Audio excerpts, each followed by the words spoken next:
0:13. Continúa el vaso de alabastro. Entonces Mustafá, con un acento y una penetración psicológica que no le conocía, dijo: «Pones en tus palabras tanta pasión que te libras indefenso a todas las influencias.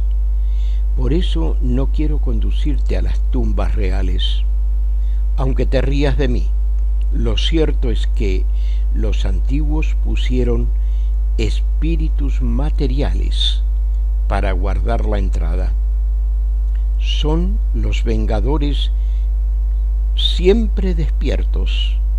Cada cual tiene su modo de ofender, pero todos matan.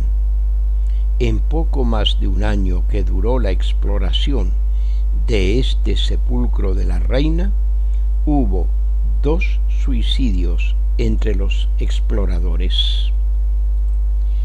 Solo más adelante comprendería yo aquella expresión que me pareció absurda, de espíritus materiales, empleada por Mustafá, extraordinariamente locuaz ese día. Pero su competencia en excavaciones realzóse ante mí con la insospechada agudeza que acababa de revelarme.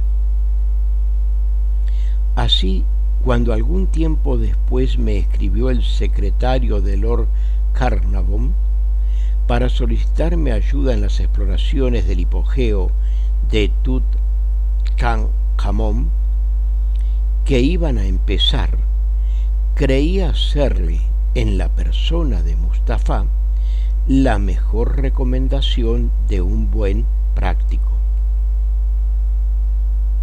«De modo que usted asistió», empecé. Efectivamente, debí a esa circunstancia la invitación de asistir a la apertura.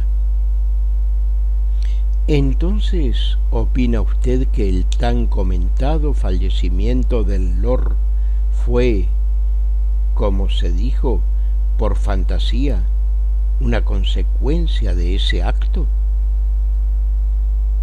Repítole que voy a narrarle lo que pasó y nada más. Cuando se dio con el hondo pozo que conduce a la puerta de la cámara mortuoria, mi ayudante, a causa de su invalidez, no pudo tomar parte en la extracción de los bloques de piedra que lo obstruían, ni descender como el Lord, los invitados y los 2 jornaleros agregados al grupo en las cufas o espuertas egipcias. Estaba pálido, aunque impasible, y solo creí notar que me señalaba con los ojos a la atención de uno de los jornaleros prontos a iniciar la bajada. Hombre maduro ya, pero vigoroso. Luego, acercándose con respeto: «Olvidabas el talismán», dijo, entregándome el sello de cornalina.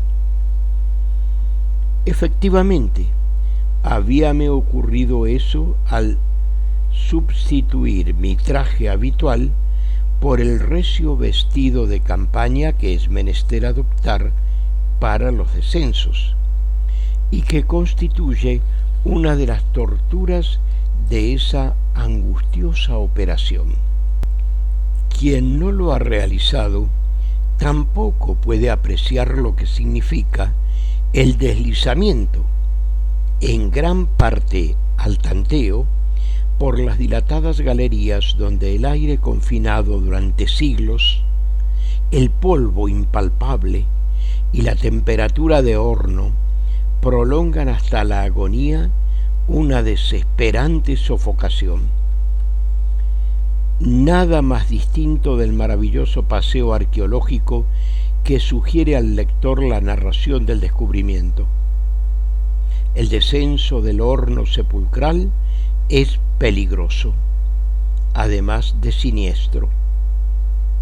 Hay que precaverse mucho de las rozaduras contra los cantos filosos de las paredes, pues bajo el clima de Egipto, la más pequeña herida puede acarrear consecuencias funestas. Obligado usted a reducir su equipo para deslizarse entre los derrumbes casi infaltables que ha producido por presión y desnivel el paulatino desmoronamiento de la montaña, su reducida caramañola solo alcanza a disimular la sed provocada por una transpiración excesiva. Pero lo más atroz es el recio traje que debe uno conservar para no herirse, y en previsión de la salida con retardo bajo uno de esos bruscos tríos que sobrevienen en los arenales apenas declina el sol, otro de los riesgos peculiares de la comarca. Dijérase que, hundido en la fúnebre excavación, lleva usted sobre los hombros todo el peso de la siniestra montaña que vio al entrar, como descolgándose en denso manso de arena sobre las tumbas enterradas a su vez bajo la infinita desolación de aquel valle de los reyes. Pero el prodigio de la tumba descubierta era tal que hubiera valido aún mayores penurias. No voy a ensayar su descripción ni a recordar la ilustre comitiva, cosas popularizadas, por lo demás, en todos los magazines. Solo diré que la apertura de las cámaras del moblaje, inmediatamente anteriores a la del sarcófago, fue un deslumbramiento.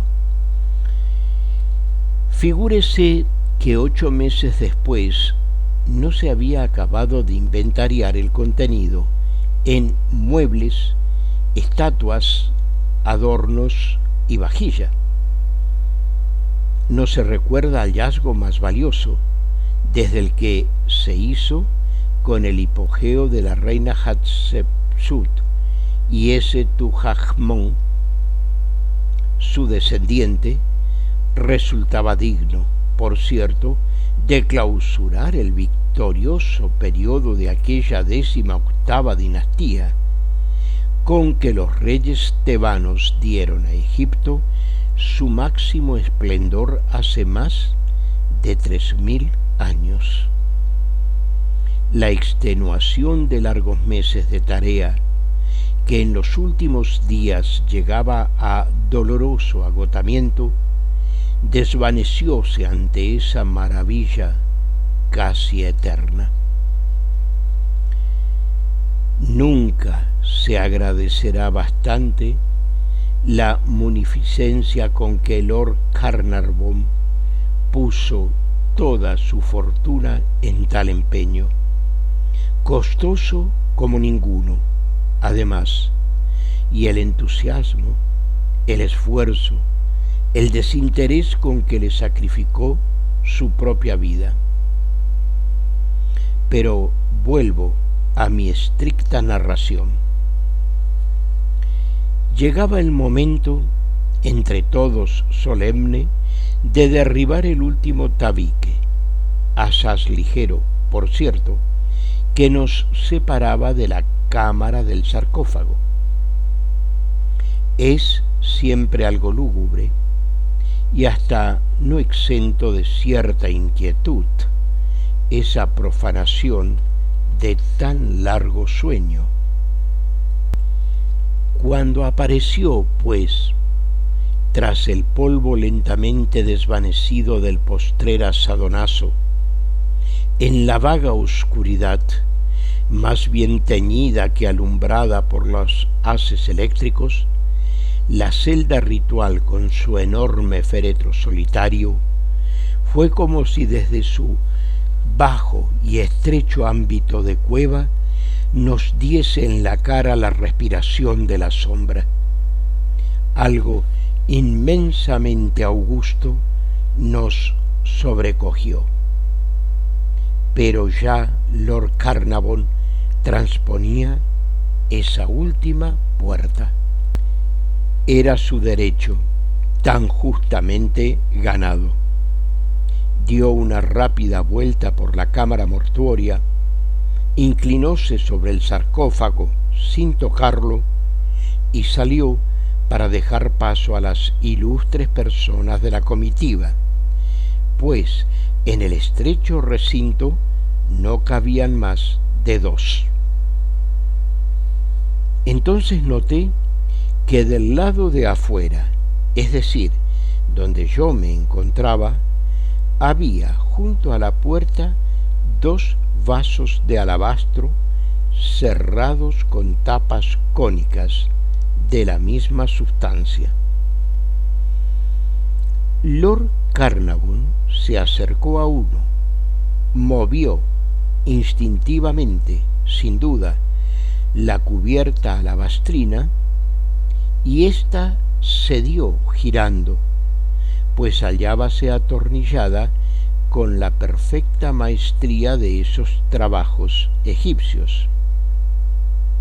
Suavemente, sin un crujido, fue desprendiéndose ante nuestros ojos estupefactos. Mas una sorpresa mucho mayor nos aguardaba. Del vaso destapado exhalóse un vago pero distinto perfume que refrescó el ambiente. Recuerdo haber leído eso con asombro. Dije. Sin duda, repuso Mr. Neal, y lo mismo lo mencioné en una descripción publicada por la Monthly Review.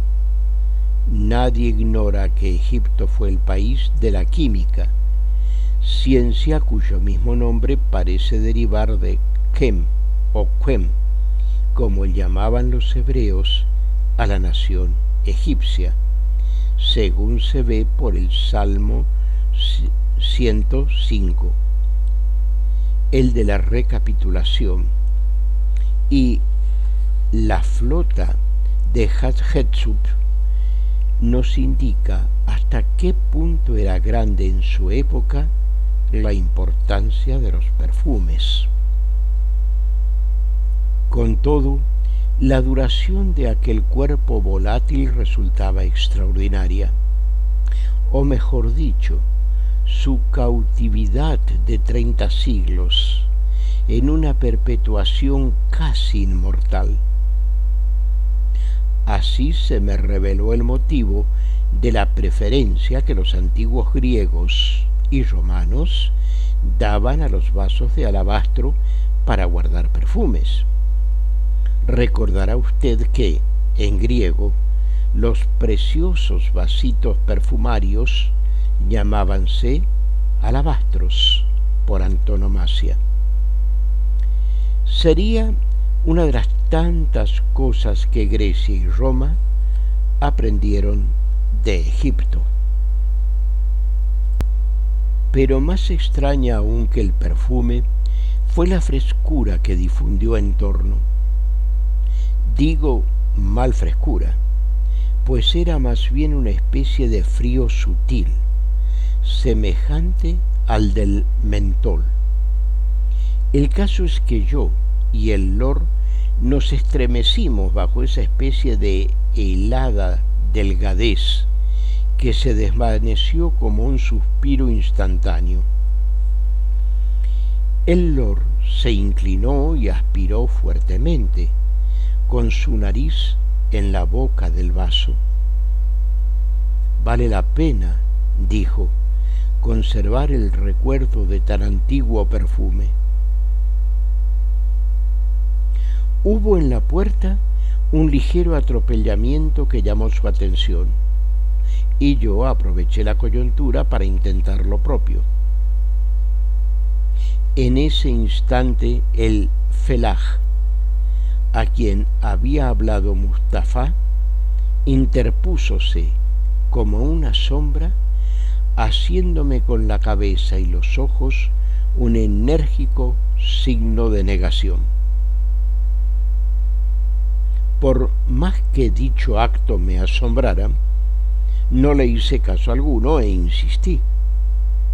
Entonces, arriesgando un ademán de audacia increíble en aquellos tímidos paisanos, asió mi brazo con brusquedad, al paso que murmuraba en árabe para que sólo yo pudiera oír y entender: Atora el Mut, el perfume de la muerte. Entretanto, el lord acababa de tapar nuevamente el vaso.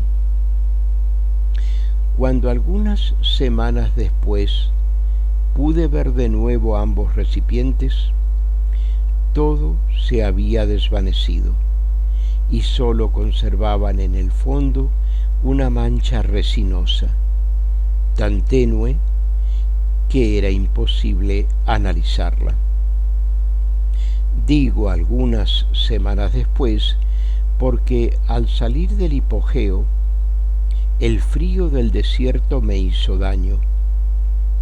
Caí enfermo como Lord Carnarvon, bien que no de gravedad. Pero habíame impresionado mucho, al abandonar el pozo, una sentencia de Mustafá que, mientras me echaba sobre los hombros previsora manta, díjome por lo bajo, señalando al lord: he aquí el que morirá.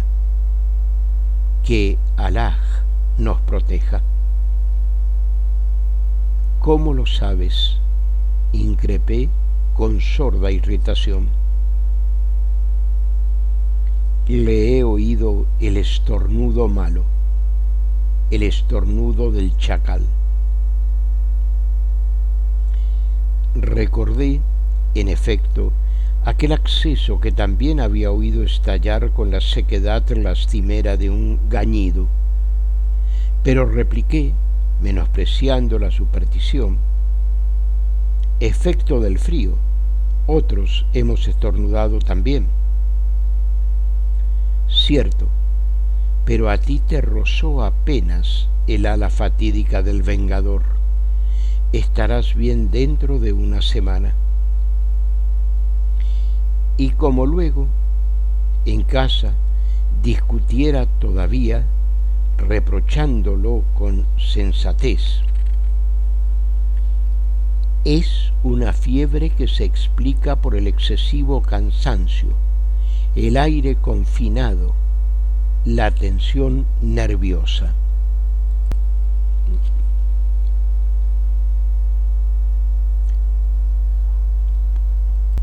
Mustafá pudo derrotarme una vez más, contestando impasible. Al dificultar el acceso de sus tumbas, los antiguos contaban con esa predisposición que entrega rendidos los violadores a los guardianes de la entrada. Casualidad o lo que fuere, Lord Carnarvon no se levantó. Víctima de una extraña fiebre que no pudo la ciencia dominar, declarósele luego la neumonía, cuyos síntomas yo también experimenté, y su fallecimiento malogró una bien útil y generosa existencia. Habíase hablado también de cierta infección causada por la picadura de un insecto. Sí, al principio, y no sin razón, porque le he dicho lo peligrosas que son las más pequeñas lesiones bajo el clima de Egipto. Este es, en suma, el verdadero áspid de Cleopatra. Pero la neumonía fue, al menos para mí, un desenlace concluyente. Abrigo la convicción de que Lord Carnarvon aspiró la muerte en la boca del vaso de alabastro. Así cobraba sentido la expresión paradójica de Mustafa, pues el perfume mortífero era, en efecto, un espíritu material, el vengador encerrado en los vasos tentadores como un efectivo guardián de la entrada, perpetuamente despierto. Nada, pues, de imaginarios demonios o elementales maléficos. La sencilla realidad venía a ser mucho más siniestra. Terrible, en efecto, ese último sueño de los faraones, cuyo reposo se aseguró para la eternidad, bajo una sentencia impersonal e inexorable como el destino. Mr. Neal iba indudablemente a proseguir, pero en aquel momento, casi rozando el diván donde conversábamos, una arrogante figura femenina cruzó apresurada el hall, removiendo como un bache de oro en polvo la mancha de sol poniente que caía desde una ventana lateral, con su magnífico tapado de Kolinsky a la moda, y dejando esa ráfaga de perfume singular que anticipa con genuina revelación el primer detalle de una verdadera elegancia. No habíamos visto el rostro de la desconocida, que, avanzando por detrás de nosotros, sólo nos reveló al pasar su gallardía y su perfume. Pero mi interlocutor, enderezándose, palideció ligeramente, mientras murmuraba con sorda voz: «Atora, el Mod». Seguíamosla con ansiosa mirada, cuando ya en el pórtico vimosla cruzarse con el propio Mr. Guthrie, quien la saludó sin detenerse. Subió a buen paso la escalinata y, advirtiéndonos casi al punto, dirigióse hacia nosotros. Regresaba del campo de golf, bastante cansado, según dijo al dejarse caer en el profundo sillón vecino. ¿Tomaron ya ustedes el té?, preguntó enseguida. Mr. Neal, sin contestar, interrogóle a su vez. «Francis, permítame, ¿quién es esa señora?» «¿Esa señora?» «Cuidado, Richard», intercaló bromeando. «¿Esa señora? La verdad es que no sé gran cosa a su respecto. La conocí hace poco en el dancing.